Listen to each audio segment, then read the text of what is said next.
Hello friends, welcome to crazy GK trick. दोस्तों, SSC CGL को लेकर जीएस की हमारी मॉक टेस्ट सीरीज चल रही है। इस सीरीज़ का ये हमारा 8वां मॉक टेस्ट है। यहाँ पर हम एग्ज़ाम से पहले 20 इंपॉर्टेंट मॉक टेस्ट सॉल्व कर रहे हैं। हर एक जो मॉक टेस्ट होगा हमारा वो बिल्कुल एग्ज़ाम लेवल का होगा। अगर आप इन मॉक टेस्ट के अंदर 25 में से 18 से 22 के बीच में अगर क्वेश्चन सही सॉल्व कर देते हो, विच मीन्स एग्जाम में भी आप 18 से 20 तक क्वेश्चंस बिल्कुल करेक्ट करके आओगे। तो एग्जाम से पहले ये सीरीज आपका एक रियल टेस्ट होने वाली है। इससे आपको बेटर अंडरस्टैंडिंग मिलेगी कि आप कितना स्कोर कर पा रहे हैं एंड कहाँ पर आपको मेहनत करने की अभी भी ज़रूरत है। तो आपसे बस एक ही रिक्वेस्ट है मेरी कि इस पूरी सीरीज को प्रॉपर अच्छे से ईमानदारी से फॉलो करिएगा। 20 मॉक टेस्ट है, 20 मॉक टेस्ट आपको कंप्लीट करना है। एसएससी सीजीएल जीएस को लेकर मैंने आपको मास्टर वीडियो सीरीज भी दे रखी है। अगर आपने उस सीरीज को फॉलो नहीं किया है तो बहुत सिस्टमेटिक तरीके से मैंने हर एक सब्जेक्ट वाइज वहाँ पर आपको पढ़ाया है। हर एक सब्जेक्ट के इंपॉर्टेंट क्वेश्चंस हमने कवर करें। अगर वो सीरीज आपने नहीं देखी है, वीडियोस नहीं देखें, तो आप सिस्टमेटिक प्लेलिस्ट को फॉलो करिए। डेफिनेटली फ्रेंड्स, आपको एग्जाम में काफ़ी क्वेश्चंस इस सीरीज से देखने को मिलने वाले हैं। अच्छा, एक और चीज़, जो भी आपका स्कोर रहता है 25 जो क्वेश्चंस मैंने आपको सॉल्व कराए हैं वो 25 क्वेश्चंस, एक क्वेश्चन 2 मार्क्स का होगा। बिल्कुल एग्जाम लेवल के ही यहाँ पर हम स्कोर लेके चलेंगे। तो जो भी आप फाइनल स्कोर करते हो, आप कमेंट बॉक्स में ज़रूर बताइएगा मुझे कि आपका फाइनल स्कोर क्या रहा। एक क्वेश्चन सही करने के आपको 2 मार्क्स मिलेंगे और एक क्वेश्चन गलत होता है तो 0.5 की आपकी माइनस मार्किंग होने वाली है। ठीक है, तो चलिए अब हम हमारे सेशन को स्टार्ट करते हैं। पहला क्वेश्चन है, ख्याल गायन शैली के प्रतिपादक पंडित भीमसेन जोशी किस संगीत घराने से संबंधित थे? आगरा, बनारस, किराना या फिर ग्वालियर घराना?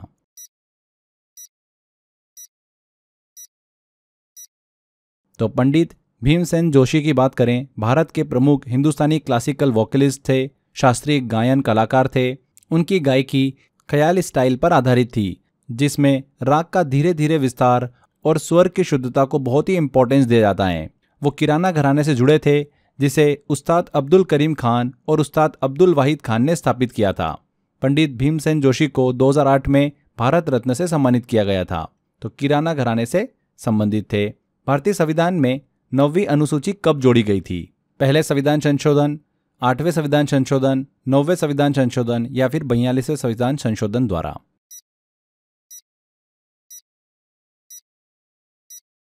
तो 9th शेड्यूल को संविधान में 1951 में जोड़ा गया था, फर्स्ट कॉन्स्टिट्यूशनल अमेंडमेंट के तहत। इसका उद्देश्य था लैंड रिफॉर्म्स और जमींदारी अबॉलिशन, मतलब जमींदारी प्रथा खत्म करना। इस शेड्यूल में जोड़े गए कानून जुडिशियल रिव्यू से बचाए जाते हैं। तो कब जोड़ी गई थी? पहले संविधान संशोधन के तहत जोड़ी गई थी 9वीं अनुसूची। नेक्स्ट आता है, पुरुष वर्ग में 2025 का फ्रेंच ओपन का खिताब किसने जीता है? यानिक सिनर, नोवाक जोकोविच, कार्लोस अल्कराज या राफेल नडाल?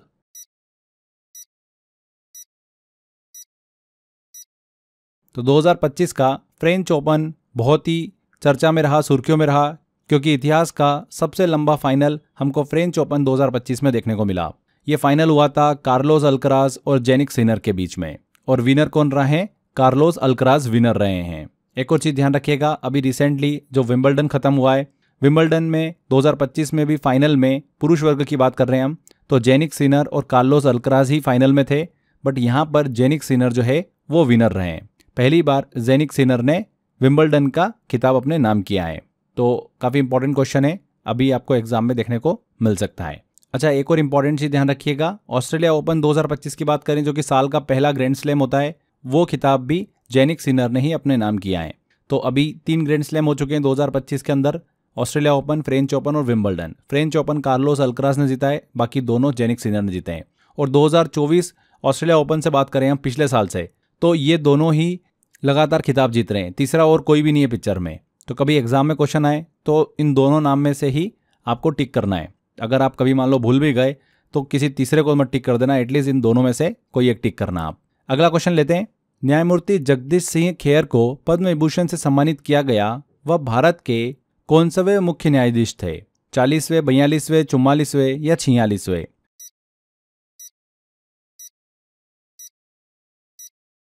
तो जस्टिस JS खेर भारत के 44वें चीफ जस्टिस ऑफ इंडिया रहे। वो इस पद पर जनवरी 2017 से अगस्त 2017 तक रहे। वो पहले सिख चीफ जस्टिस भी थे। उन्हें पद्म विभूषण दिया गया था, जो कि दूसरा सर्वोच्च नागरिक सम्मान है। उनके कार्यकाल में राइट टू प्राइवेसी, निजता का अधिकार और ट्रिपल तलाक जैसे ऐतिहासिक निर्णय दिए गए। तो यहाँ पर 44वें मुख्य न्यायाधीश थे। C answer. अंतर्राष्ट्रीय बालिका दिवस 2024 कब मनाया गया? 14 अक्टूबर, 12 अक्टूबर, 13 अक्टूबर या फिर 11 अक्टूबर?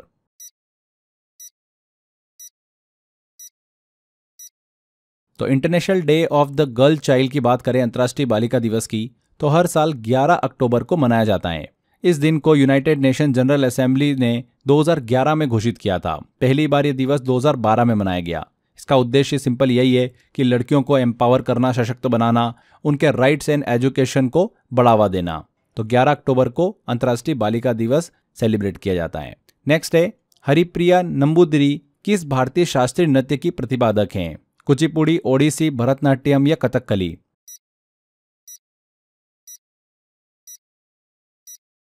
तो हरिप्रिया नंबूदिरी की बात करें तो एक जानी मानी एक्सपोनेंट मतलब विशेषज्ञ कलाकार हैं।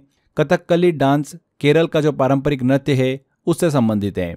कथकली की पहचान होती है कलरफुल मेकअप, एलोब्रेट कॉस्ट्यूम और ड्रामेटिक एक्सप्रेशन।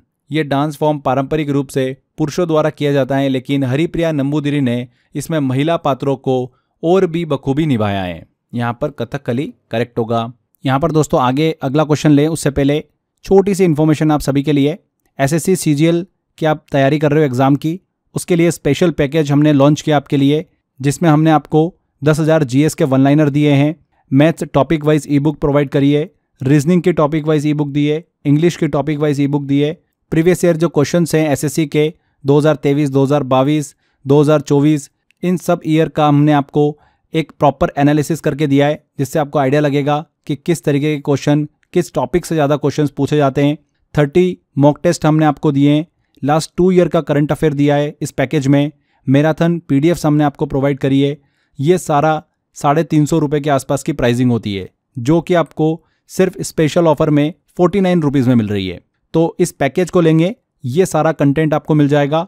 यकीन मानिए फ्रेंड्स, ये आपके नॉलेज को ना सिर्फ अपग्रेड करेगा बल्कि एग्जाम में आपके स्कोर को भी 40 से 50% तक सीधा बूस्ट कर सकता है। ये सिर्फ एक कोर्स नहीं बल्कि आपके सिलेक्शन की एक स्मार्ट स्ट्रेटेजी भी है। तो अगर आप ये पैकेज एनरोल करना चाहते हैं तो डिस्क्रिप्शन बॉक्स और कमेंट बॉक्स में लिंक दे रखा है। इसके अलावा क्रेजी जीके ट्रिक एप्लीकेशन पर जाएंगे, वहां से भी आप इसको एनरोल कर सकते हैं। तो एक छोटी सी इन्फॉर्मेशन थी आप सभी के लिए, आई होप आपको पसंद आई होगी। चलिए वापस आते हैं हमारे क्वेश्चन पर। बिहार के सबसे लंबे समय तक सेवा करने वाले मुख्यमंत्री कौन हैं? श्री कृष्ण सिन्हा, लालू प्रसाद यादव, नीतीश कुमार या राबड़ी देवी?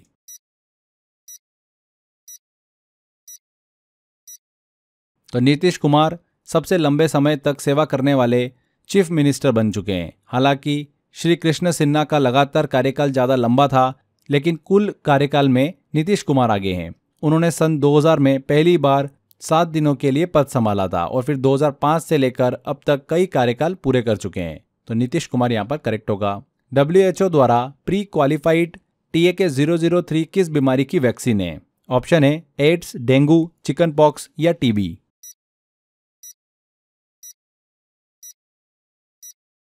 तो TAK 003 जिसे क्विडेंगा भी कहा जाता है, एक डेंगू वैक्सीन है, मच्छर जनित रोग की वैक्सीन है। इसे WHO ने प्री क्वालिफाइड मतलब पूर्व स्वीकृत किया है, यानी ये ग्लोबल सेफ्टी और एफिकेसी सुरक्षा और प्रभाव मानकों पर खरी उतरती हैं। इसे टाकेडा एक जापानी बायोफार्म कंपनी है, उसने विकसित किया है।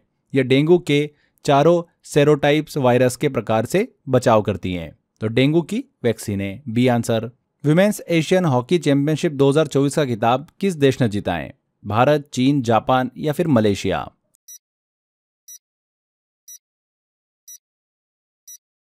तो इंडियन वुमेन्स हॉकी टीम ने एशियन हॉकी चैंपियनशिप ट्रॉफी 2024 जीती है। फाइनल में उन्होंने चाइना को 1-0 से हराया है। ये उनका तीसरा एशियन टाइटल है, जो ये दर्शाता है कि भारतीय महिला टीम अब एशियाई स्तर पर सबसे मजबूत टीमों में से एक बन चुकी है। तो 2024 विमेंस एशियन हॉकी चैंपियनशिप का खिताब जीता है भारत ने। आर्टिकल 103 के अनुसार लोकसभा में कोरम मतलब न्यूनतम उपस्थिति कितनी होनी चाहिए? आधा होनी चाहिए, 1/3 होना चाहिए, 1/3 होना चाहिए, 1/5 होना चाहिए या फिर 1/10 होना चाहिए?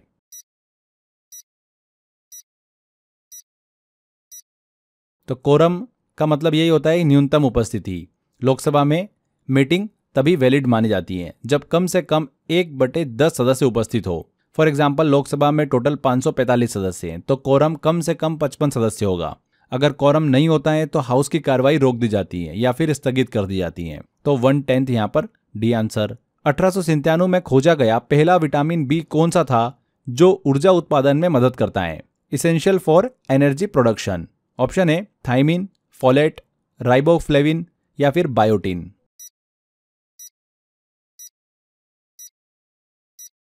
तो थायमिन, जिसे विटामिन B1 कहते हैं, सबसे पहला खोजा गया विटामिन बी है, शरीर के लिए जरूरी विटामिन। यह शरीर में कार्बोहाइड्रेट्स टू एनर्जी कन्वर्जन में मदद करता है, कार्बोहाइड्रेट को ऊर्जा बदलने में हेल्प करता है। इसकी कमी से बेरी बेरी नामक रोग हो जाता है। तो कौन सा ऊर्जा उत्पादन में हेल्प करता है? Thiamine, A answer. अगला है, हाल ही में किसे भारतीय एथलेटिक्स महासंघ का नया अध्यक्ष चुना गया है? बहादुर सिंह सागू, राणा जसवंत सिंह, भैरव सिंह या ऋषि राजनंदा।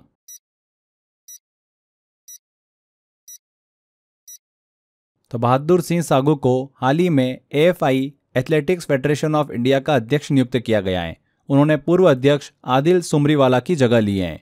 वह एक पूर्व शॉटपुट एथलीट हैं जिन्होंने 2002 बुसान एशियन गेम्स में स्वर्ण पदक जीता था। तो बहादुर सिंह सागू। लोक लेखा समिति PSC में कुल कितने सदस्य होते हैं? 10, 15, 22 या 30।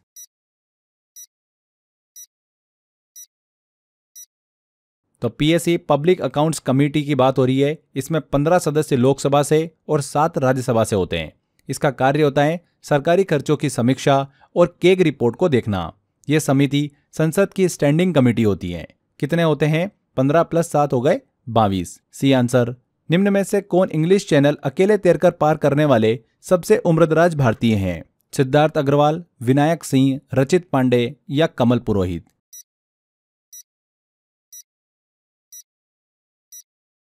कौन है? सिद्धार्थ अग्रवाल। 49 साल की उम्र में सिद्धार्थ अग्रवाल ने इंग्लिश चैनल को पार किया है। यह उपलब्धि उन्होंने 29 अगस्त 2024 को हासिल की। सिद्धार्थ अग्रवाल यहां पर करेक्ट होगा। अगला आता है, सिलिकॉन डाइऑक्साइड मुख्यतः निम्नलिखित में से किस में पाया जाता है? सैंड, शुगर, सॉल्ट या फिर स्लैग्ड लाइम, भुजा हुआ चूना।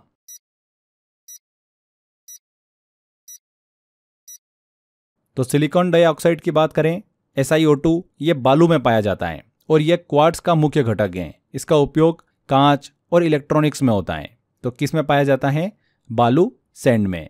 6 जून 2025 को विश्व के सबसे ऊंचे रेलवे ब्रिज का उद्घाटन किया गया। यह किस नदी पर स्थित है? गोदावरी नदी, चिनाब नदी, गंगा नदी या ब्रह्मपुत्र नदी।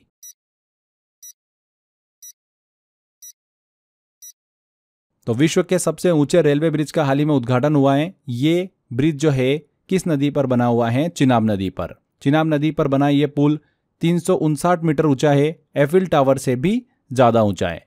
यह जम्मू कश्मीर के रियासी जिले में है और USBRL परियोजना का हिस्सा है। USBRL परियोजना मतलब उधमपुर श्रीनगर बारामूला रेल लिंक परियोजना। अगला है, हाल ही में किस राज्य ने एन प्राउड पहल लॉन्च की है? तमिलनाडु, महाराष्ट्र, कर्नाटक या केरल।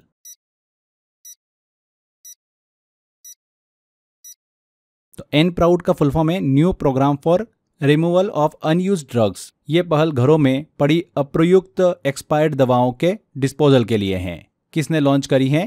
केरल राज्य ने लॉन्च करी है। D answer. फरवरी 2025 में राजस्थान सरकार ने 132 साल पुरानी फोय सागर लेक का नाम बदलकर वरुण सागर रख दिया है। यह स्थल कहां पर स्थित है?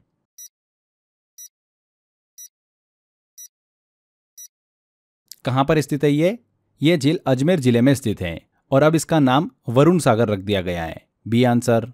अगला आता है क्वेश्चन, 2024 में किसे यूनिसेफ इंडिया की नेशनल एम्बेसडर बनाया गया है? करिश्मा कपूर, जयंती नायक, करीना कपूर या अनामिका सिंह।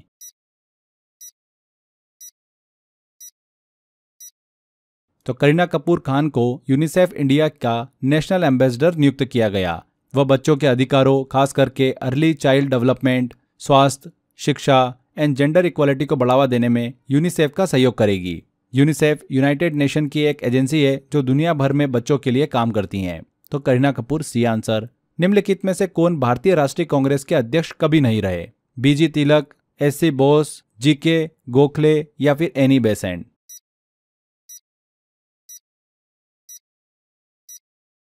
तो बीजी तिलक मतलब बाल गंगाधर तिलक कभी भी इंडियन नेशनल कांग्रेस के अध्यक्ष नहीं बने, जबकि सुभाष चंद्र बोस, गोपाल कृष्ण गोखले और एनी बेसेंट कांग्रेस के अध्यक्ष रह चुके हैं।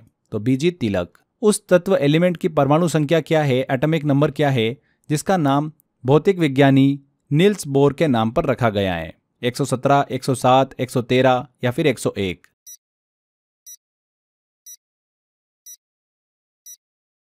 तो कौन सा एलिमेंट है वो? बोरियम।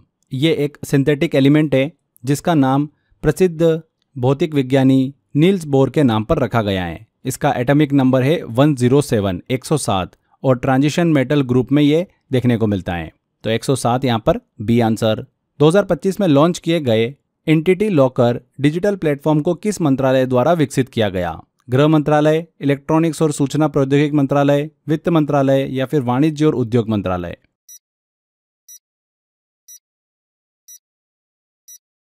तो एंटिटी लॉकर एक डिजिटल प्लेटफॉर्म है जिसे ministry of electronics and IT के तहत नेशनल ई गवर्नेंस डिवीजन ने बनाया है। इसका उद्देश्य है सरकारी दस्तावेजों को सुरक्षित तरीके से स्टोर और एक्सेस करना। तो यहाँ पर बी आंसर करेक्ट होगा। लेप्रोसी कुष्ठ रोग को किस अन्य नाम से भी जाना जाता है? ऑप्शन है Hansen disease, typhoid fever, whooping cough या फिर ट्यूबरक्लोसिस।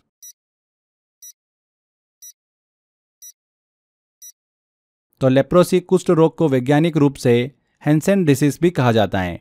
ये माइकोबैक्टीरियम लेप्री नाम एक बैक्टीरिया होता है, उससे होता है, जो कि त्वचा और नसों को प्रभावित करता है। तो यहाँ पर हैंसन डिसीज। फरवरी 2025 में जारी करप्शन परसेप्शन इंडेक्स सीपीआई 2024 में भारत की रैंक क्या है?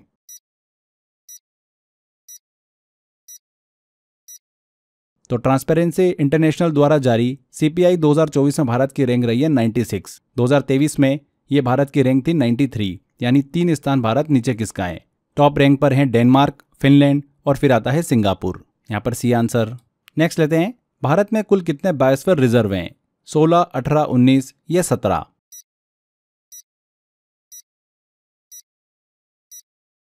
तो भारत में कुल 18 बायोस्फीयर रिजर्व हैं। ये सभी यूनेस्को के मैन एंड बायोस्फीयर प्रोग्राम का हिस्सा है, जिसका उद्देश्य है प्रकृति और मनुष्य के बीच संतुलन और सामंजस्य को बढ़ावा देना। एक बायोस्फीयर रिजर्व ऐसा संरक्षित क्षेत्र होता है जिसमें एक या अधिक नेशनल पार्क्स या फिर वाइल्ड लाइफ सेंचुरीज हो सकते हैं। इसमें 3 बेसिकली इसका स्ट्रक्चर जो होता है ना, 3 इसमें क्षेत्र होते हैं। एक कोर जोन होता है, बफर जोन होता है, फिर एक ट्रांजिशन जोन होता है। सबसे आउटर वाला जो होता है ट्रांजिशन जोन होता है, जहां पर सस्टेनेबल डेवलपमेंट गतिविधियां हमको देखने को मिलती हैं।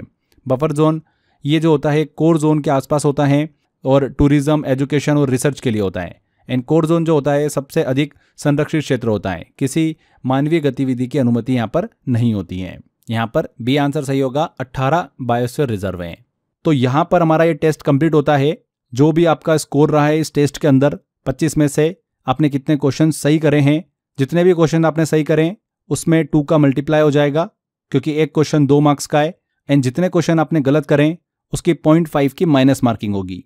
उसके हिसाब से आपका जो भी फाइनल स्कोर हो रहा है वो आपको यहाँ पर कमेंट में बताना है। ठीक है, ईमानदारी से बताइएगा अपना स्कोर, जिससे कि धीरे धीरे आप मेहनत करके अच्छे स्कोर तक पहुंच पाओ। तो ये था हमारा 8वां टेस्ट।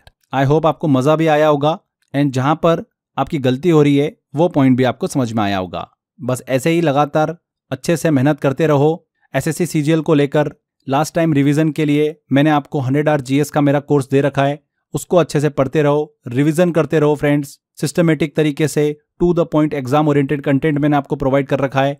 मात्र 500 रुपये का कोर्स है।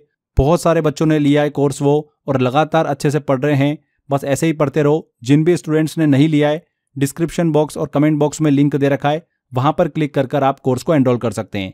5 मंथ की वैलिडिटी है। हिंदी एंड इंग्लिश मिक्स में मैंने पढ़ाया हुआ है। प्रॉपर लेक्चर मिल जाएंगे आपको, क्लास नोट्स भी मिल जाएंगे एंड प्रैक्टिस के लिए मॉक टेस्ट भी दे रखे हैं।